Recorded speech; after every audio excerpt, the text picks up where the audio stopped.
Hello बच्चों, ध्यान से देखें। अपन आज लीनियर प्रोग्रामिंग के कॉन्सेप्ट को देखेंगे। अपन ज्यादा डीप में नहीं जाएंगे। एग्जाम के पॉइंट ऑफ व्यू से शॉर्टकट जितना काम का है उतना ही अपन देखेंगे, ठीक है ना। कि इसकी डिफिनेशन को प्रॉपर तरीके से अपने को नहीं देखना है, ठीक है। अपने को क्या करना है, एग्जाम के पॉइंट ऑफ व्यू से इस चैप्टर को पढ़ लेना है। तो सबसे पहले कुछ फंडा अपने को याद रखना पड़ेगा, यानी कुछ ग्राफ आपको याद रखना पड़ेगा। ग्राफ में कौन कौन सा ग्राफ याद रखना पड़ेगा, ध्यान से सुनना बच्चों। ये मेरा कोऑर्डिनेट एक्सिस है, सामने में देखना, ठीक है। कुछ ग्राफ अपने मेमोरी में आपको सेट करना ही पड़ेगा एनी हाउ। तो इसमें क्या है, ध्यान से देखो। सबसे पहले ग्राफ हमें याद रखना पड़ेगा x इक्वल टू ए, ठीक है। x इक्वल टू ए का मतलब क्या होगा, ये y एक्सिस के पैरेलल होंगे। y एक्सिस के क्या होंगे, पैरेलल होंगे, माइंड में रखना, ठीक है। इसके बाद x इक्वल टू माइनस ए, ये भी y एक्सिस के पैरेलल रहेंगे बट निगेटिव साइड रहेंगे। ये रहा मेरा ओरिजिन, ये इस साइड रहेगा, ये इस साइड रहेगा, ठीक है ना। x equal to minus a, x equal to a क्या हो सकता है, कोई भी नंबर हो सकता है। ए पॉजिटिव का, निगेटिव का, फ्रैक्शन, डेसिमल, कुछ भी घबराना नहीं है, ठीक है।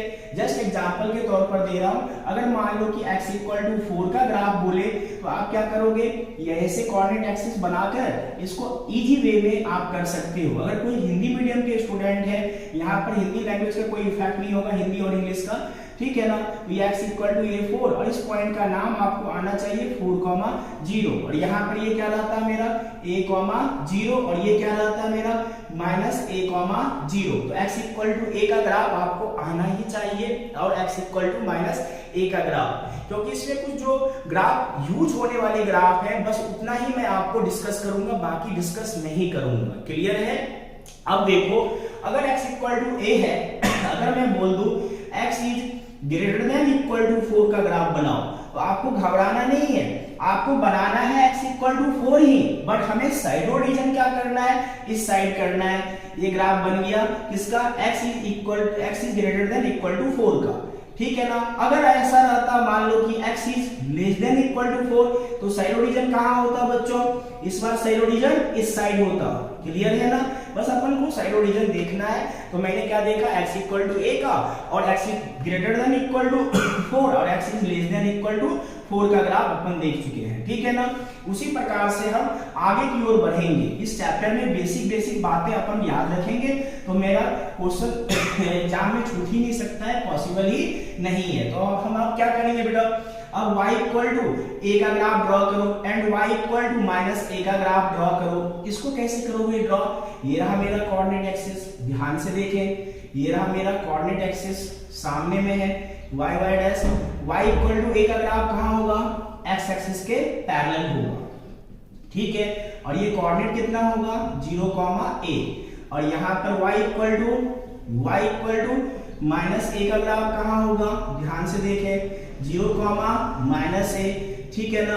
अब कंडीशन क्या है, इस ग्राफ से हमें मिलेगा क्या बेटा, अगर हमें कभी गलती से ऐसा बोल दे कि y is greater than equal to 5 का ग्राफ ड्रॉ करो, तो सबसे पहले आप कोऑर्डिनेट एक्सिस बना लेना। क्या बना लेना बच्चों, कोऑर्डिनेट एक्सिस बना लेना। अब ध्यान से देखें, कोऑर्डिनेट एक्सिस बनाने के बाद क्या करोगे, ये रहा y इक्वल टू 5 का लाइन, यानी x एक्सिस के पैरेलल, ये y इक्वल टू 5 है, कोऑर्डिनेट दिखाना 0,5। y का वैल्यू कैसा चाहिए, 5 से ग्रेटर, तो साइड ओरिजिन कहां होगा, ऊपर की तरफ, ठीक है ना। अगर लेस देन बोलता तो साइड ओरिजिन कहां होता बच्चों, नीचे की तरफ होता, ठीक है ना। अगर आपको बोलता y लेस देन 5 तो साइड ओरिजिन नीचे की तरफ होता। तो मैंने अभी तक में क्या देखा, x इक्वल टू a का ग्राफ देखा and y equal to +-a का ग्राफ देखा, ठीक है। उसके बेसिस पर मैंने ग्रेटर देन और लेस देन का ग्राफ मैंने वो भी देख लिया। ग्राफ नहीं होता, वो रीजन होता है, बस इतने माइंड में सेट रखना है, ठीक है। अब हम आगे की ओर चलते हैं, ध्यान से सुनना, ठीक। इस लेक्चर में आपको ऑब्जेक्टिव से लेकर सब कुछ मैं कवर करवा दूंगा, ऑब्जेक्टिव भी शेयर करूंगा, जो प्रॉपर डेफिनेशन एग्जाम में पूछने वाले हैं वो भी शेयर करूंगा। तो आप इस लेक्चर को मिस मत करना, देखकर ही एग्जाम देने के लिए जाना, फाइनल एग्जाम, ठीक है ना। वो एमपी बोर्ड के स्टूडेंट हो या सीबीएसई, दोनों के लिए बेटर रहेगा। जितना मैं बना रहा हूं दोनों बोर्ड के लिए सफिशिएंट रहेगा आज का लेक्चर, ठीक है। अब हम आगे की ओर चल रहे हैं। अगर मान लो y इक्वल टू x का ग्राफ दे दे, ठीक है ना, तो y इक्वल टू x का ग्राफ आना चाहिए, ठीक है। बेसिकली ये graph y equal to x का ग्राफ का जो जनरल ग्राफ है y इक्वल टू mx है। m क्या होता है? स्लोप होता है, हिंदी मीडियम इसे ढाल कहते हैं, ठीक है ना, हिंदी मीडियम इसे ढाल कहते हैं। तो अगर ये पॉजिटिव रहेगा तो ग्राफ ऐसे जाएगा ओरिजिन से, ठीक है ना, y इक्वल टू एक्स। अगर y इक्वल टू 2x भी रहता ऐसे ही जाता, y इक्वल टू 3x भी रहता, बट m जब पॉजिटिव रहता तो graph first quadrant and third quadrant से होकर जाएगा। अपने मेमोरी में फिक्स कर लो, मैंने क्या बोला, अगर पॉजिटिव रहता ग्राफ कहां से जाता? फर्स्ट क्वाड्रेंट या थर्ड क्वाड्रेंट से होकर ही जाएगा। m is any integer but positive integer हो या आपका रियल नंबर हो, कुछ भी हो, ठीक है ना, तो ग्राफ इधर से जाएगा बट m पॉजिटिव होना चाहिए, ठीक है। अब हम चलते हैं नेक्स्ट कंडीशन की ओर, ध्यान से देखना। अब नेक्स्ट कंडीशन क्या है? अगर y इक्वल टू मान लो कि माइनस एक्स का ग्राफ रहता तो कहां से जाएगा? y equal to minus x का ग्राफ ऐसे जाएगा, second quadrant and third quadrant से होकर जाएगा। ये आपके माइंड में रहना चाहिए बच्चों, ठीक है ना। अब हम आगे की ओर चल रहे हैं, ध्यान से सुनना। अगला कंडीशन क्या होने वाला है, ध्यान से सुनना बच्चों, ठीक है। अगर ये ग्राफ, दोनों ग्राफ हमें लर्न है तो हमें अब क्या मिलेगा? अगर बोल दे कि y is greater than equal to x का ग्राफ ड्रॉ करो, तो आप करना क्या? आपको वही ग्राफ ड्रॉ करना है। कौन सा graph? y equal to x का ग्राफ ड्रॉ कर लेना। ये y इक्वल टू x का ग्राफ है और ये y ग्रेटर देन x का मतलब क्या हुआ? हमें रीजन बताना है कि वो रीजन बताना है, वो प्लेस बताना है जहां y क्या हो? x से इक्वल और ग्रेटर हो। तो ये रीजन कौन सा होगा? इस साइड होगा। जैसे जैसे मैं y एक्सिस की तरफ बढ़ता हूं तो y का वैल्यू बढ़ता है, जब मैं x एक्सिस की तरफ आऊंगा तो x का वैल्यू बढ़ेगा। इस रीजन का सही रीजन ये रहेगा।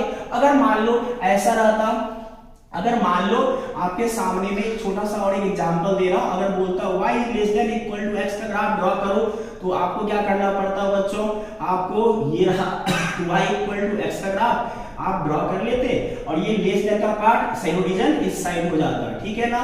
तो आपको साइड रीजन माइंड में लेकर चलना पड़ेगा बच्चों, ठीक है। इस ग्राफ को धीरे धीरे आपको कर ही जाना है, दिमाग में धीरे धीरे सेट करो, जितना काम है उतना ही बता रहा हूं, ठीक है। चलिए नेक्स्ट ग्राफ की ओर हम चलते हैं, ध्यान से देखना बच्चों, ठीक। देखो नेक्स्ट ग्राफ कैसा है, ध्यान से सुनना। नेक्स्ट ग्राफ की कहानी इस प्रकार से है बेटा, अगर बोला जाए आपको, ठीक है, अब इस लाइन को क्या बोलेंगे हम? इस लाइन को हम बोलेंगे, अगर यहां पर मान ले कि y इक्वल टू 1 है तो ये क्या है? y इक्वल टू माइनस 1 है, तो ये लाइन क्या होगा? y इक्वल टू 0 होगा। बट इसे कहते क्या है? ये मेरा x एक्सिस है। तो आज के बाद पता चल गया x एक्सिस का इक्वेशन क्या होता है। x एक्सिस का इक्वेशन क्या होगा मेरा? y इक्वल टू 0, ठीक है ना। उसी प्रकार से ये क्या होगा? x equal to 0। अगर आपको बोले y इक्वल टू 0 तो क्या होगा? y इक्वल टू 0 बोले तो x एक्सिस का जो लाइन है वही रिप्रेजेंट करता है y इक्वल टू 0, ठीक है ना। अगर x इक्वल टू 0 बोला जाए आपको, x इक्वल टू 0, ये क्या होगा? y एक्सिस का जो लाइन है वही रिप्रेजेंट करता है, याद रखना, माइंड में एकदम सेट कर लो, ठीक है ना। अब कंडीशन क्या है, ध्यान से देखो। अगर मिल जाए आपको x greater than equal to 0, इसका मतलब क्या हुआ? आप कोऑर्डिनेट एक्सिस बनाना, इसका मतलब हुआ आपके सामने में x का वो वैल्यू जो 0 से क्या हो? ग्रेटर हो। तो x का वो वैल्यू जो 0 से ग्रेटर हो, ये क्या है? ये वाला पार्ट है, ठीक है। अगर आपको बोलता बेटा कि y is greater than equal to 0, तो इस कंडीशन में क्या होता है? आप कोऑर्डिनेट एक्सिस बना लेते और आपकी कंडीशन ऐसा रहता y is greater than equal to 0, तो ये ऊपर वाला पार्ट होता, ठीक है। ये दो ग्राफ तो कंपलसरी है, हर क्वेश्चन में यूज होगा, तो मोस्ट इंपॉर्टेंट रहेगा ये कॉन्सेप्ट, माइंड में आप सेट कर लो बच्चों, ठीक है ना। 1 मिनट में रुक रहा हूं, आप माइंड में बेटा जल्दी से जल्दी इसे चीज आपको क्या करना है? आपको सेट करना है, जल्दी से जल्दी सेट कर लो, ठीक है ना। फिर हम आगे बढ़ेंगे। ये ग्राफ आपके माइंड में आना ही चाहिए, रहना ही चाहिए, इसके बिना क्वेश्चन नहीं बनेगा। और दूसरा क्वेश्चन क्या था बेटा? एक ये भी ग्राफ अपने माइंड में लेकर जाना, ठीक है, y is greater than equal to x, ये लेकर जाना। इसको कभी कभी आपको ऐसा भी मिलेगा तो घबरा मत जाना, ये कभी कभी इस फॉर्म में भी मिल जाता है बुक में, ठीक है ना। तो आपको माइंड में लेकर जाना ही है। चलिए आगे की ओर हम चलते हैं। अब लास्ट कॉन्सेप्ट बचा हुआ है इसका। इस चैप्टर के जितने भी डिफिनेशन है, जितने भी इस चैप्टर में जो ऑब्जेक्टिव पूछे जाते हैं बेटा, इस चैप्टर में जो ऑब्जेक्टिव पूछे जाते हैं वो थोड़ा सा थ्योरेटिकल भी हो सकता है। थ्योरेटिकल का मतलब फिजिबल रीजन क्या होता है, कॉर्नर पॉइंट क्या होता है, मैक्सिमाइज वैल्यू क्या होता है, मिनिमाइज वैल्यू क्या होता है, लीनियर प्रोग्रामिंग का यूजेज कहाँ कहाँ होता है, इसका डिस्कवर किसने किया, सबसे पहले किसने बताया था लीनियर प्रोग्रामिंग के बारे में, ठीक है ना। ये सब फंडा आपको पूछा जाएगा बेटा। उसको हैंडल करने के लिए आपको क्या करना पड़ेगा, जो मैं आपको यहाँ पर स्क्रीन शेयर करूंगा इसी वीडियो में बेटा, ठीक है ना, तो उसको आप देखते चले जाना, ठीक है। जितना भी मैं स्क्रीन शेयर करूंगा उसको भी आपको देखना है, कंपलसरी है, वीडियो को अंत तक देख कर जाना एग्जाम के लिए, ठीक है। एक मार्क्स भी नहीं छूटेगा, गारंटी के साथ बोल रहा हूं, ठीक है। आप ध्यान देना बच्चों। अब देखो कंडीशन, मान लो कि ये ग्राफ है x plus y equal to 6 का ग्राफ है, ठीक है। इस ग्राफ को आप कैसे हैंडल करोगे, बोलो सर इस ग्राफ के लिए बचपन का दिन याद करते हैं, क्लास 10 हम क्या करते थे, बॉक्स बनाते थे बच्चों, और हिट एंड ट्रायल से एक लाइन को ड्रॉ करने के लिए एक प्रॉपर लाइन को ड्रॉ करने के लिए 2 पॉइंट चाहिए हमें, ठीक है ना। तो हम यहाँ हिट एंड ट्रायल मेथड से x का वैल्यू जब हम 0 पुट करते थे, y 6 y 0, तो ये 6, तो यहाँ से कोऑर्डिनेट मिल जाता था 0,6 और यहाँ पर कोऑर्डिनेट मिलता था 6,0, ठीक है। अब इस ग्राफ को हम ड्रॉ कर लेते हैं, बोले ठीक है सर ड्रॉ कर लेते हैं। मैं इस क्वेश्चन के माध्यम से आपको क्या बताना चाह रहा हूं, आप ध्यान से सुनना बच्चों, ठीक है। तो इस क्वेश्चन के माध्यम से मैं आपको ऐसा चीज कॉन्सेप्ट बताऊंगा कि आपको दिक्कत, बहुत सारे क्वेश्चन को यहीं से आप सॉल्व कर लोगे। ये बन गया x plus y equal to 6 का ग्राफ बन चुका है, ये कभी भी कोई भी बना सकता है, ठीक है ना। यहाँ पर मैं 0 पॉइंट इसलिए लिया, 0 को यहाँ पर लोकेट करना आसान हो जाता है ग्राफ में, इसीलिए मैंने लिया। आप कुछ भी ले सकते हो, ठीक है, पर 0 से लोकेट करना आसान रहेगा, आप ग्राफ इजी वे में बना लोगे बच्चों, ठीक है ना। तो ये तो ग्राफ बना लिया, ये ग्राफ आएगा नहीं। अगर मान लो ऐसा रहता, अगर ऐसा रहता x plus y greater than equal to 6, ये भी ग्राफ पूछ सकता है, या आपको ऐसा पूछ सकता है 12 में, ठीक है। तो आपको जो अभी मैंने फंडा बताया था, इतना काम तो ऐसे ही करना पड़ेगा, ठीक है ना।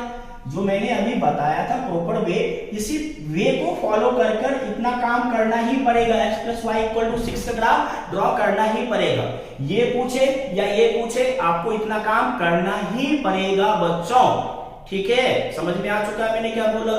तो कंडीशन सुन लेना ध्यान से, इतना तो कहानी हो चुका है। अगर हमको ये पूछेगा तो हम क्या करेंगे, इसमें क्या करेंगे, x एंड y के प्लेस पर x equal to 0 and y equal to 0 हम पुट करेंगे, और देखेंगे क्या, इस साइन को भूल जाना कुछ देर के लिए, बस हमें इतने तक ही देखना है, ठीक है ना। इक्वल टू के साइन को भूल कर आपको काम करना है, ठीक है। जैसे यहाँ वैल्यू पुट करोगे 0 plus 0 greater than 6, 0 is greater then 6, possible है क्या, ये फॉल्स मिला। इसको, इसका मतलब हुआ कि do not contain the origin. मैं x एंड y के जगह पर पुट कर देखा कि यहाँ पर जो स्टेटमेंट है वो ट्रू हो रहा है या नहीं हो रहा है, बट इक्वल टू के साइन को हटाकर करना, ऐसे में इक्वल टू के साइन को नजरअंदाज कर करना, ओके।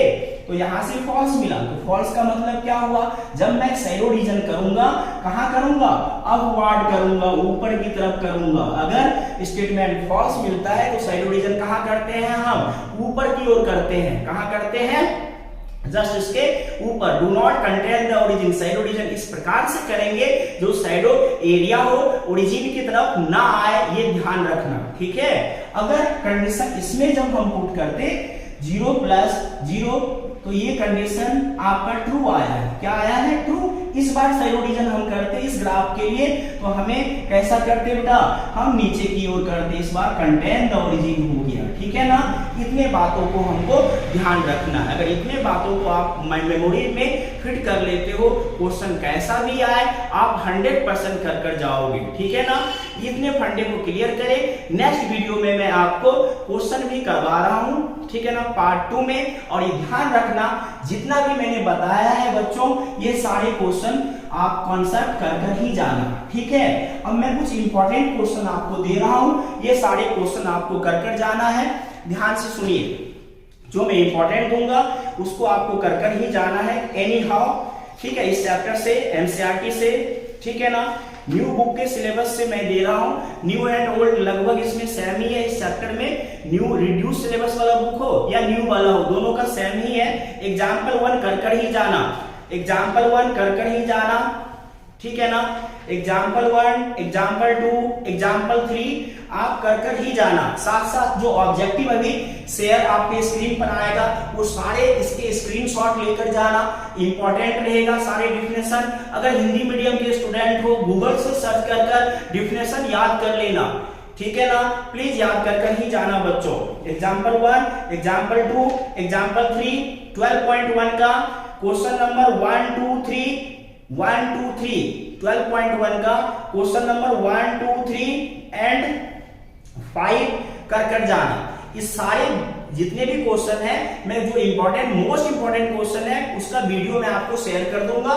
तो चैप्टर नंबर, ठीक है ना, चैप्टर नंबर 12 का इतने थ्योरी और जो भी मैं स्क्रीन शेयर करने वाला हूं उसको भी कर ही आप जाना एग्जाम में। ओके, चलिए नेक्स्ट वीडियो के साथ मिलते हैं। ऑल द बेस्ट बच्चों।